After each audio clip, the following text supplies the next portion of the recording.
మీ business ఏదైనా మీ ఊర్లో promotion చేయాలంటే అది సుమన్ టీవీతోనే సాధ్యం. ఇప్పుడే సంప్రదించండి. ఈ నకిలీ విత్తనాల సరఫరాని పూర్తి స్థాయిలో అరికట్టాలనే రాష్ట్ర ప్రభుత్వ నిర్ణయం మేరకు జిల్లా ఎస్పీ గారి ఆదేశాలతో నల్గొండ జిల్లాలో అనేక ప్రత్యేకమైనటువంటి బృందాలు ఏర్పాటు చేయడం జరిగింది విత్తనాల రవాణాని అరికట్టడానికి.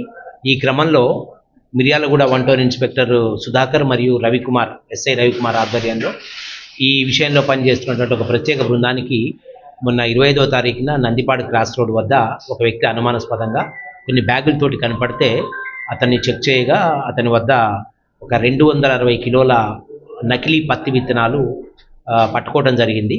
అగ్రికల్చర్ ఆఫీసర్ గారు ఇచ్చినటువంటి కంప్లైంట్ తోటి దీని మీద కేసు నమోదు చేసి గత 48 గంటలుగా ఇన్స్పెక్టర్ సుధాకరు రవికుమారు వారి సిబ్బంది అంతా దీని మీద తీవ్రంగా శ్రమించి దీనికి సంబంధం ఉన్నటువంటి 4 వ్యక్తుల్ని అరెస్ట్ చేయడం జరిగింది.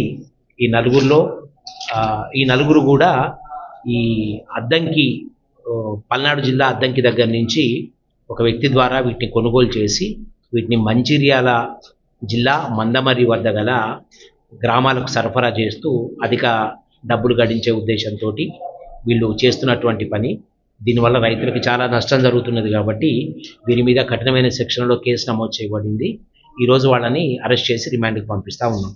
ఇట్లా అరెస్ట్ చేసినటువంటి వాళ్ళల్లో మాకు మణికంఠ, మల్లికార్జును, సాంబశివరావు అండ్ శ్రీరంగం ఈ 4 కూడా ఈరోజు అరెస్ట్ కాబడ్డారు. ఇంకొక వ్యక్తిని అరెస్ట్ చేయాల్సి ఉంది. దానికి కూడా ప్రత్యేకమైనటువంటి బృందాలు పనిచేస్తూ ఉన్నాయి.